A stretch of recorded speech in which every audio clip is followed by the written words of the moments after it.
Good morning and welcome to WHIO Reports, a community service of News Center 7 and WHIO Radio. I'm Jim Oddie. Thanks for being with us this weekend. Today in the program, we continue our look at the Miami Valley economy, and our focus is on the future. What's being done now in the Dayton region to get students ready for the jobs of the future, mostly in science and technology. In the next 30 minutes, you'll hear about how critical this is. The mission has become in the Miami Valley region, not only just for the coming decade, but for the much longer term. We're going to talk now not only about education, but also national security, the future of our economy, and we have some experts, I say, at our guest this morning. Nathan Klinger, Dean of the College of Engineering and Computer Science at Wright State University. A.J.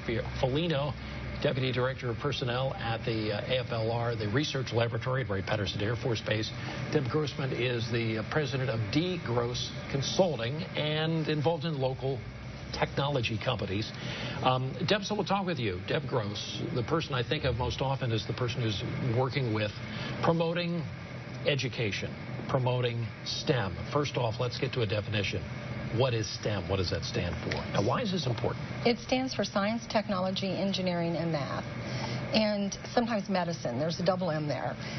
It's critically important for a lot of reasons. If you look at our country, there's not enough engineers. We have a shortage throughout the country. That's important to our national security, both from a keep us protected state and for an economic development state. In our region, we have more science and technology, some of the best in the world being done here. But a lot of that's out of the research labs, the companies around the community that support the research labs, and companies in the community that are doing great things that are doing nothing in the federal space. But what's critical about keeping them robust and moving forward is the workforce that they need in the future to be able to do those jobs.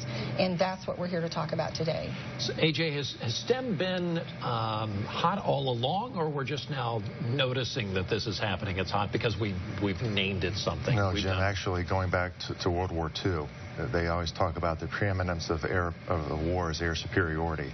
And going through the Cold War, going through Desert Shield, Desert Storm, it's just getting better and it's getting stronger and stronger. And you look at the cyber threats today. So we're following what society's doing in the developing nations.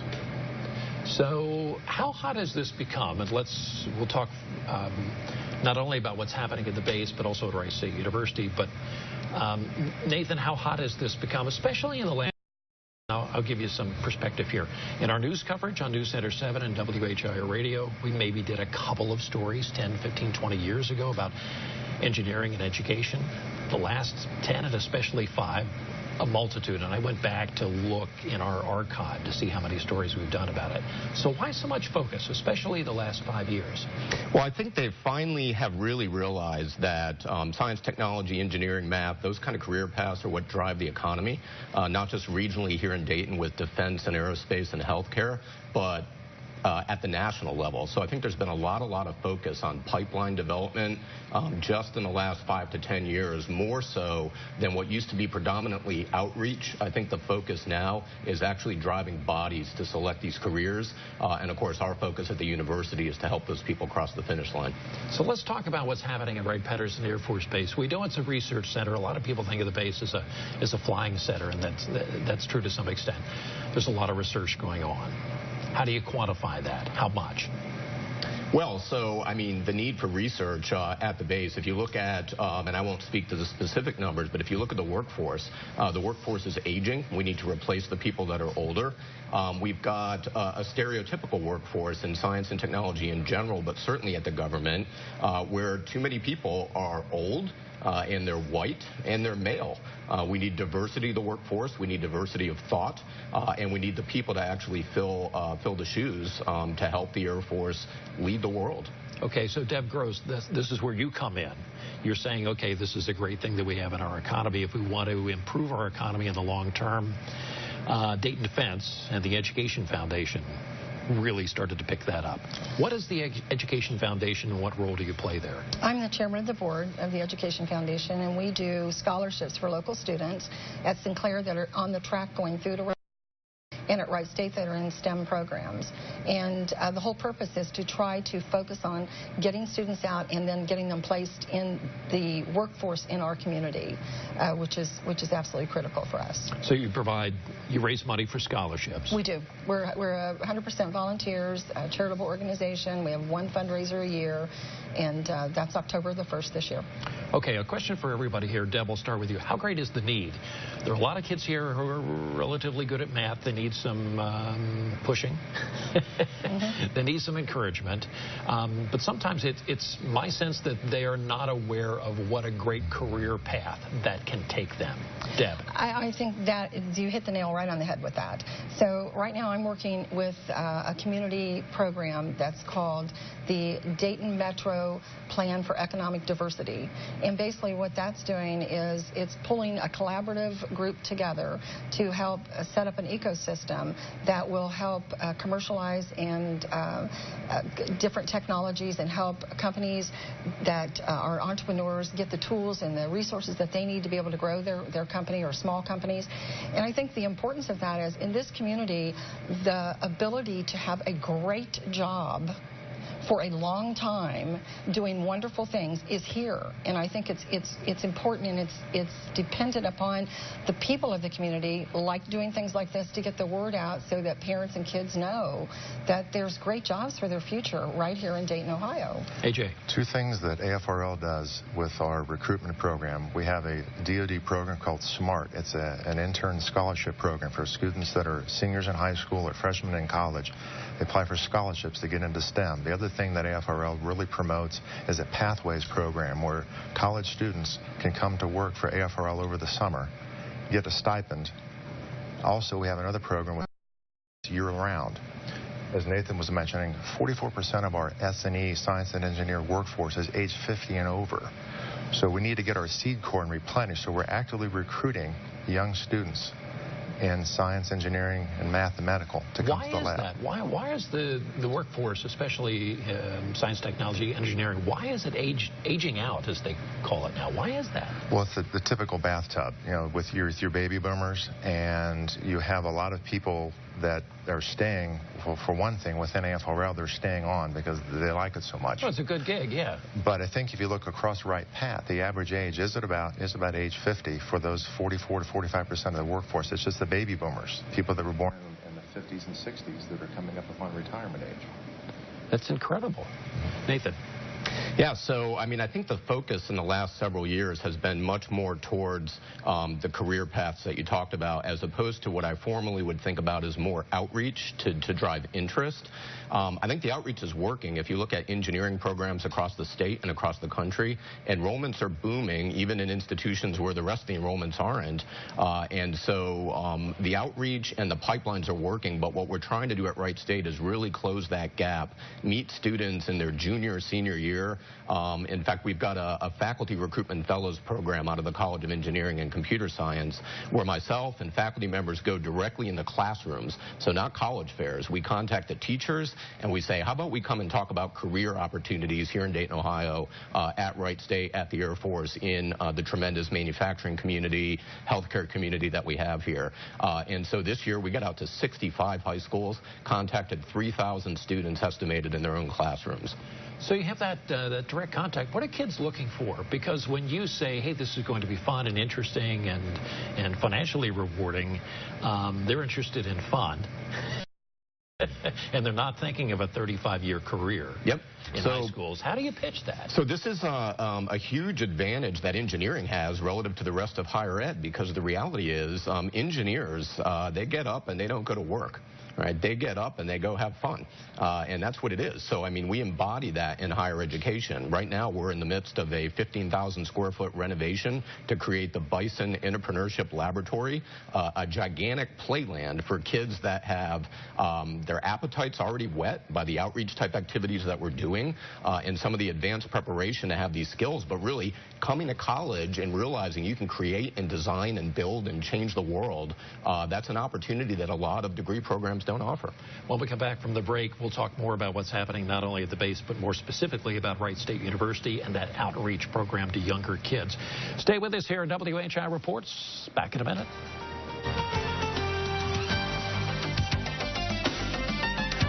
Welcome back to WHIO Reports. I'm Jim Oddie. On the program today, building our future economy through science and technology. Check my Facebook page for updates on future programs. I'm also on Twitter at JOddieWHIO.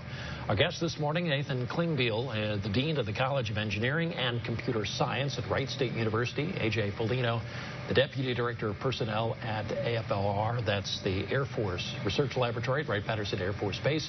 Deb Gross, the owner, president of Gross Consulting here in the Miami Valley, working with technology companies. I want to talk about Wright State University, the engineering and computer science operation there. How far have you grown, and how has that become this massive engine in our local economy? Yeah, so we are in a period of tremendous growth. So we're taking advantage of that are happening nationally across the state in terms of pipeline development, but we're also very, very aggressive in recruiting and retaining students. So we really believe in three things in our college. First thing is access to higher education. Right? We don't believe that you have to be in the top 10% of your high school class in order to have a passion to be an engineer or computer scientist. In fact, if you are a student coming from Dayton Public Schools, or you're a student coming from Oakwood Schools, or a selected private in between, then you have an equal opportunity for us to meet you where you are and be successful. We've done that with curriculum like our engineering math, with student-centered active learning and computer science, really making students have an ability to make progress towards degree. We're also very focused on the affordability mission and not having students have to go off into life with a mortgage payment and student loan debt. So we're very, very aggressive in terms of providing opportunities, not just through scholarships like what Deb's organization offers, but also internships and opportunities for experiential learning that pays the bills at AFRL in the local defense, aerospace, healthcare, manufacturing. So great opportunities for kids to earn their degrees without saddling themselves in debt. Okay, so let's talk, you've spoken what's happening on campus. From the base perspective, though, you're on the outside looking in saying, hey, this is an opportunity for us to build a future, get those kids in your pipeline. It is, Jim. In addition to Wright State, we have a full-time university relations recruiter, if you will, that targets universities all across the country for STEM. And just as an example, over the last 5 years, 58% of the AFRL new hires in science and engineering have been in the core engineering career fields. And we have about 4% in math and statistics, some in the physical sciences, chemistry, biology, but clearly, although we have a compendium of research, the lion's share is in the engineering career fields. So we look to Wright State as well as other universities to bring that talent into the lab. How competitive is this, AJ, when you're out there recruiting? Because you're up against some pretty big corporations. It's very challenging. We have a lot of our senior leadership that are ambassadors and chancellors to universities where they got their undergraduate or their doctoral degrees from. What we're finding is that places like Google and other companies can offer a job on the spot. Fortunately, Congress has given us legislation where we have a direct hire authority where we can go to students in the STEM career fields and accelerate the hiring process and hire them with either an advanced degree, a doctoral degree, or a master's degree. We can hire up to 5% of our workforce using that capability. People that have a bachelor's degree, we can hire up to 3%. So you're looking at about 170 people a year with the advanced degrees we could hire through a direct hire authority as they're going through the normal challenging hiring process that the government we've all heard about. So Congress recognizes the need and the demand signal because there's not many students pursuing these academic degrees in STEM. So we want to harness that. So Deb Gross, you're on the outside looking in, although you're partners in many cases with so many companies that are doing work on base. Talk for just a minute about how important this is, how critical this is to get this right. Because we've got an aging workforce, so much great need on base and elsewhere. We have some really collaborative efforts that are coming together to get behind helping our new businesses grow, helping entrepreneurs succeed. In addition to that, the stuff that's going on at the research labs and other areas at the base, there is a lot of work that's going on there. We don't know if there'll be another event called a BRAC, but we're going to guess that with reducing budgets, there's going to be some more consolidation. Wright-Patterson Air Force Base has a lot of physical space, and it's an important base, so I think there's a lot of bring in new missions down the road. So I think it's absolutely critical that we have the workforce that we need so that we can do all of those things and bring in new companies even to the community and grow the ones we have. Two big areas: cyber technology, UAS technology, and I think the game changer of all of this is to have the universities and colleges in the community, and we're fortunate to have many good ones, working with business to look at what are the actual needs of the workforce of the future, and then looking at their programs and defining how to make sure that they're educating the workforce of the future in the areas that the workforce of the future needs to be educated in. And I think we're doing that really well in the community. So now we have to get down to the young kids and to the parents of the young kids and get them excited like they're doing in their programs about science and math. If you just joined us here on WHIO Reports, we're talking about the effort here in the Miami Valley to work with young kids of all ages, and get them in that career field towards education, science, engineering, math. So let's talk about national security here for a moment, AJ. Looking long term. We are going to be involved in all kinds of military actions around the world. We need to make sure that those people, and so many of these endeavors, we think of them as being relatively straightforward and simple. Man, they're all complicated. They're all involving engineering. They're all involving remote sensors and all kinds of things.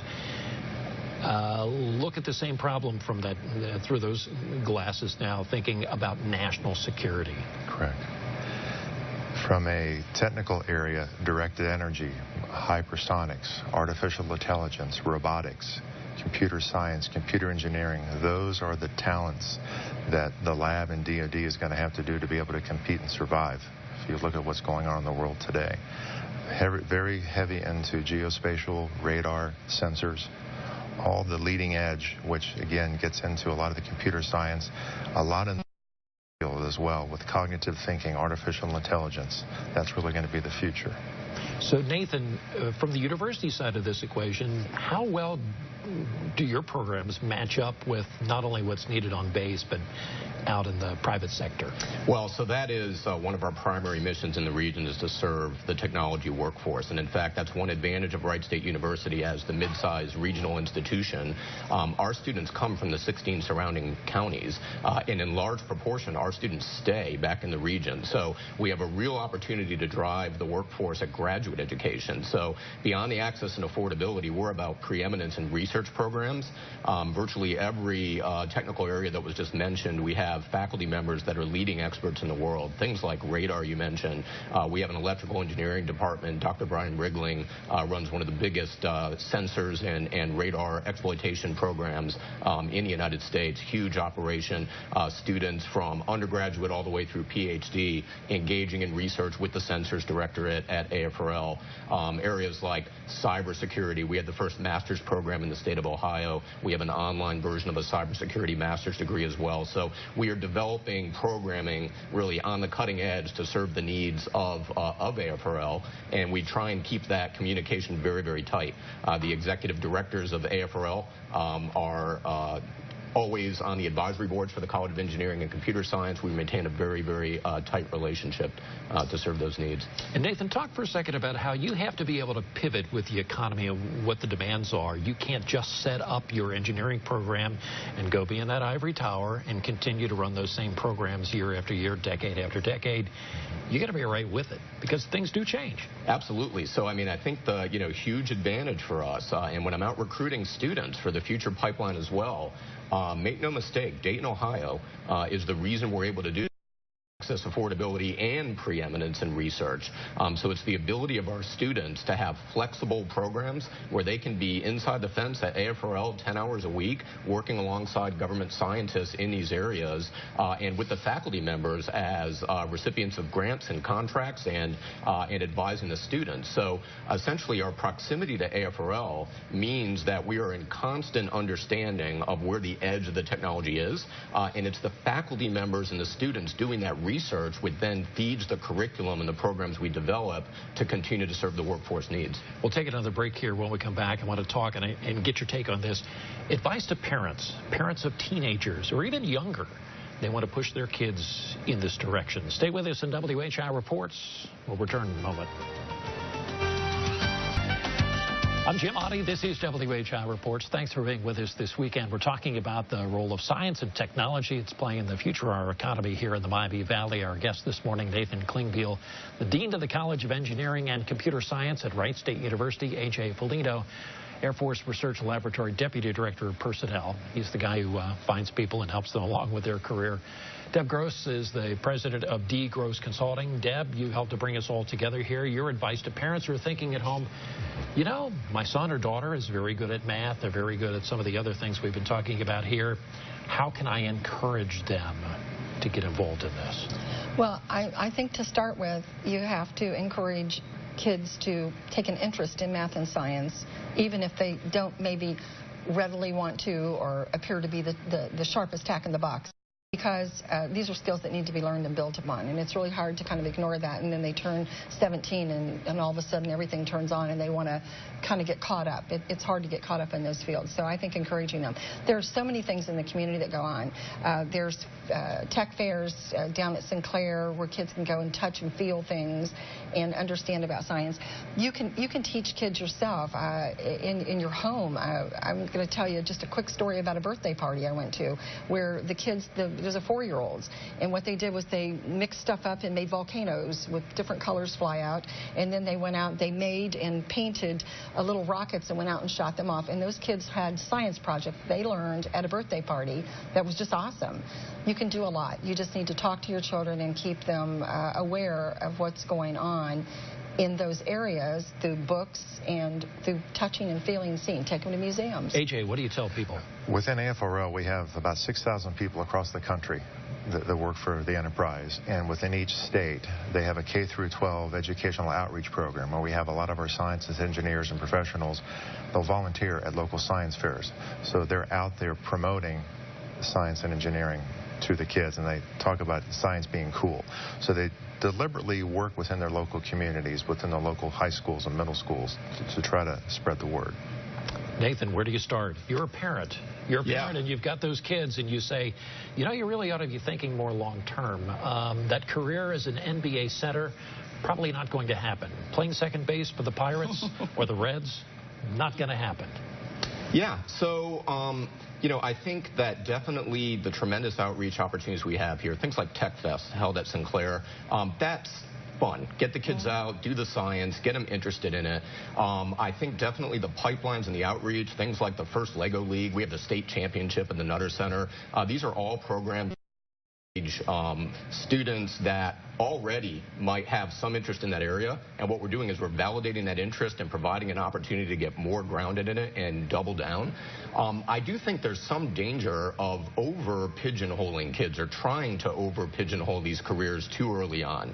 I think we want to have a maximum amount of exposure to get kids excited, but I think there's tremendous white space for juniors, seniors in high school that are sitting around going, I'm really not sure what I want to do.